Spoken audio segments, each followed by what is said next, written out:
నమస్తే, welcome to magnet TV. నేను ఆదిత్య. నందమూరి బాలకృష్ణ సినిమాలో ఆయన తనయుడు మోక్షజ్ఞ ఎంట్రీ ఇవ్వబోతున్నారనే న్యూస్ ఒకటి సోషల్ మీడియా వేదికగా చక్కర్లు కొడుతుంది. మరి ఇందులో ఎంతవరకు వాస్తవం ఉంది, ఎంతవరకు అవాస్తవం ఉంది? ఒకవేళ నిజంగా అదే జరిగితే అసలు కలెక్షన్ల పరంగా కానీ, సినిమా పరంగా కానీ ఏ రేంజ్లో ఉండొచ్చు? ఇలాంటి ఎన్నో అంశాల గురించి తెలుసుకునే ప్రయత్నం చేద్దాం. ప్రస్తుతానికి మనతో పాటు స్టూడియోలో ఉన్నారు ప్రముఖ ఎనలిస్ట్ జగదేవ్ గారు మనతో ఉన్నారు. ఒకసారి సార్తో మాట్లాడదాం. సార్ నమస్కారం. సార్ నమస్తే సార్, నందమూరి బాలకృష్ణ గారి సినిమాల గురించి మనం ప్రత్యేకంగా మాట్లాడుకోవాల్సిన అవసరం లేదు. ఇటీవల ఆయనకి పద్మ అవార్డు కూడా రావడం జరిగింది. ఆయన తనయుడు ఎప్పుడెప్పుడా అని ఎదురు చూస్తున్నారు ఆయన ఎంట్రీ కోసం కూడా.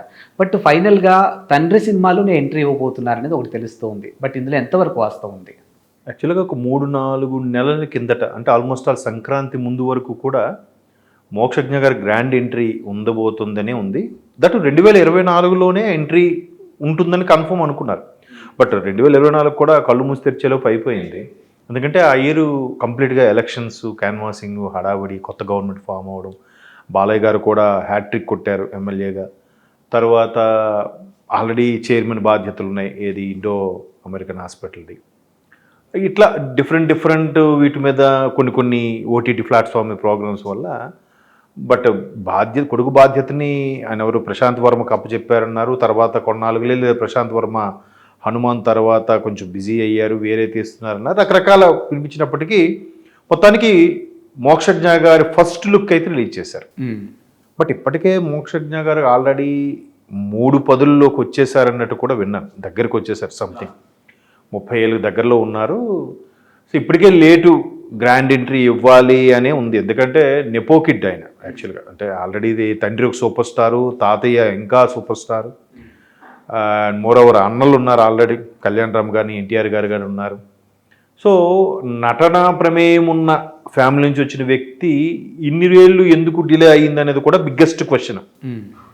చాలా సందర్భాల్లో మోక్షజ్ఞ గారు వస్తారా రారా అని అడిగిన నేపథ్యంలో కూడా చాలామంది ఏం చెప్పారు, బాలయ్య గారు ఏం చెప్పారు అంటే, చూస్తున్నాం ఇది నెక్స్ట్ ఇయర్ కల్లా అవుతుంది, తను ప్రాక్టీస్ చేస్తున్నాడు, యాక్టింగ్ నేర్చుకుంటున్నాడు, అదేంటి గుర్రపు స్వారీ కానీ, కత్తి ఫైటింగ్ కానీ, కర్రసాగులు అన్ని రకాలుగా తర్ఫీదు పొందుతున్నాడు అని చెప్పి బాలయ్య గారు చెప్పారు.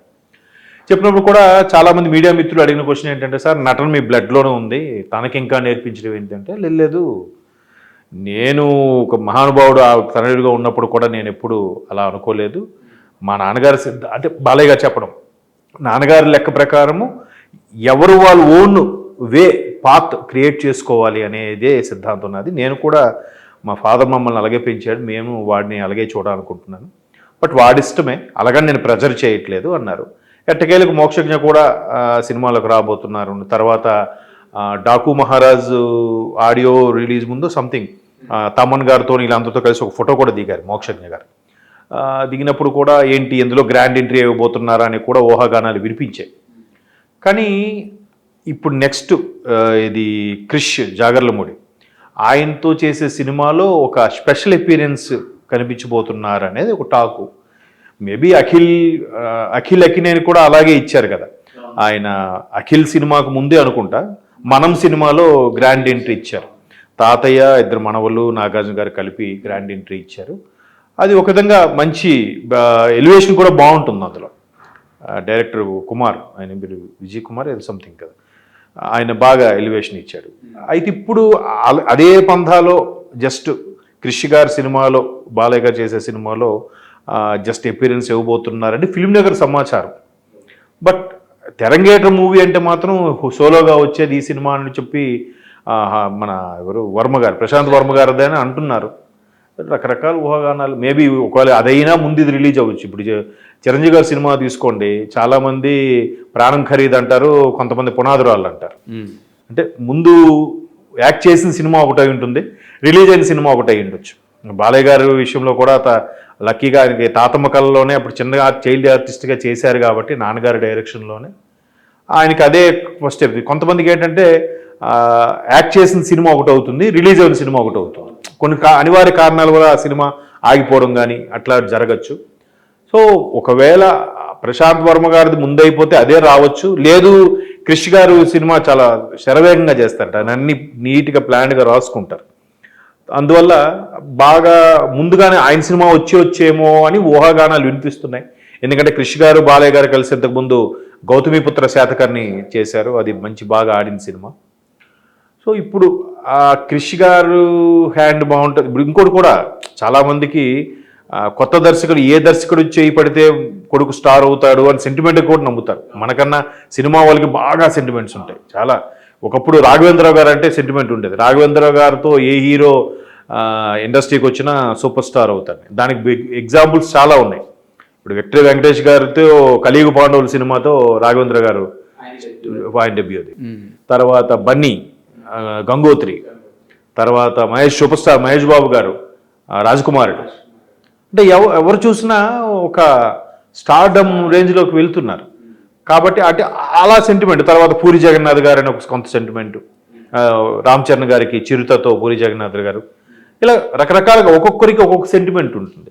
సో ఇక్కడికి ప్రశాంత్ వర్మతోనే బాగుంటుంది ఆయన అంటే ఆయన చెప్పే కథ నాకు నచ్చిన బట్టి కూడా ఉంటుంది కదా. అంటే కొన్నిసార్లు కథలు ఏంటంటే కొంచెం ఒక 4-5 సినిమాలు చేసి మెచ్యూర్డ్ ఉండే హీరో చేస్తుంటే బాగుండేదేమో అని ఒక ఆలోచన ఉంటుంది. కొన్నిసార్లు ఏముంటుందంటే లేదు ఇది ఎంట్రీ లెవెల్లో వచ్చే సినిమా కాదు. ఎందుకంటే నాగ చైతన్య గారు జోష్ సినిమా కూడా చాలా బాగుంటుంది సినిమా. బట్ విమర్శకులు విమర్శ ఏంటంటే చైతు ఇంకో 2-3 సినిమాలు చేస్తుంటే ఈ సినిమా చాలా బాగుండేదేమో, చాలా మెచ్యూర్డ్గా ఉంది క్యారెక్టరు అన్నట్టుగా విమర్శించారు. ఎవరు స్టైల్లో వాళ్ళు ఉంటుంది. సో అల్టిమేట్గా బాలయ్య గారి మోక్షజ్ఞ గురించి ఎందుకెంత డిలే, ఇప్పటికే చాలా డిలే అయిందని నా అభిప్రాయం. ఎందుకంటే కరోనా టైంలోనే రావాల్సింది, బికాజ్ ఆఫ్ కరోనా అని చెప్పి మళ్ళీ డిలే అయింది. ఆ తర్వాత మళ్ళీ సరైన కథనాలు సెలెక్ట్ అవ్వక, లేదంటే ఈయనకి కథ నచ్చక తెలియదు. ఇంకో టాక్ కూడా వినిపిస్తుంది ఏంటంటే రీసెంట్గా బాలయ్య గారు నటించిన ఆదిత్య 369 కూడా 30 ఏళ్ళు ఎంత అయిందంట రిలీజ్ అయ్యి. సో ఆ సినిమాని కూడా సీక్వెల్ చేయాలని ప్లాన్ చేస్తున్నారు. సో దానికి ఆదిత్య 999 అనేదో రిజిస్ట్రేషన్ కూడా చేయించారు. మేబీ దాంతో మోక్షజ్ఞ మళ్ళీ రీఎంట్రీ ఇస్తే ఇవ్వచ్చు. అందులో జస్ట్ బాలయ్య గారు ఏదో ఒక పౌరాణిక గతంలో శ్రీకృష్ణదేవరాయల పాత్ర చేసినట్టుగా జస్ట్ గెస్ట్గా కనిపిస్తారు తప్ప మొత్తం మోక్షజ్ఞగానే ఆదిత్య 999 సినిమా చేయబోతున్నారు. With the guidance of Singeetam Srinivasa Rao garu, పెద్ద ఆయన గైడెన్స్లో చేయాలని కొత్తగా ఎవరైనా దర్శకులకి ఇద్దామనే ఒక ఆలోచన కూడా ఉన్నారని కూడా కొన్ని వార్తలు వచ్చాయి. మొత్తం మీద అసలు నేను అనుకోవడం మోక్షజ్ఞ గారు ముందు ఇటువైపు రావాలనుకోలేదేమో. ఎందుకంటే ఆయన మనిషి కూడా చాలా బాగుంటాడు, హైటు వెయిటు ఒద్దు పొడుగు అన్నీ ఉన్నాయి. అండ్ మోరోవర్ ఇప్పుడు అక్క ప్రొడ్యూసరు, చిన్నక్క ఒక ప్రొడ్యూసరు, పెద్దక్క ఒక పెద్ద CEO, అంటే వాళ్ళ ఫ్యామిలీలోనే చెప్తున్నా. సో ఇటువంటి నేపథ్యంలో బాలయ్య గారు చిన్నమ్మాయి వాళ్ళ చిన్నక్కే ప్రొడ్యూస్ చేస్తారు సినిమాకి, ఈయన తెరంగేటం చేయబోతున్నా టాక్ కూడా ఉంది. చెప్పలేం ఇది శరవేగంగా తీసే అవకాశాలు బట్టి క్రిష్ గారి సినిమాలో ముందు కనిపిస్తాడా లేదా ప్రశాంత్ వర్మ గారి సినిమాలో ముందు కనిపిస్తాడా అనేది. అంటే జనరల్గా బాలయ్య బాబు గారి సినిమా అంటేనే జనాలకు ఒక హైప్ ఉంటుంది. ఇప్పుడు కొడుకు ఒకవేళ అందులో చేస్తే మాత్రం మూవీకి ఇంకా బజ్ వస్తుందేమో కదా. ఖచ్చితంగా వస్తుంది. అంటే సీనియర్ యాక్టర్స్ అయిపోయిన చాలామంది ఇండియన్ స్క్రీన్ మీద ఇప్పుడు ఎవరెవరైతే సోకాల్డ్ 6 పదులు దాటిన వాళ్ళు ఉన్నారో అట్లాంటి జనరేషన్లో అంత హైప్ ఉన్న హీరో నాకు తెలిసి బాలయ్య గారు తప్ప ఇంకెవరు లేరు. అంటే మీరు చెప్పాను కదా, ఏ పబ్లోకి వెళ్ళినా ఎక్కడికి వెళ్ళినా విదేశాలకు వెళ్ళినా ఎక్కడికి వెళ్ళినా జై బాలయ్య నినాదాలే. అది రాష్ట్రము భాషతో కూడా సంబంధం లేదు. సో అటువంటి బాలయ్య గారికి వాళ్ళ అబ్బాయిది బజ్ పెద్ద సమస్య కాదు, ఈజీగా బజ్ వచ్చేస్తుంది. Thank you sir.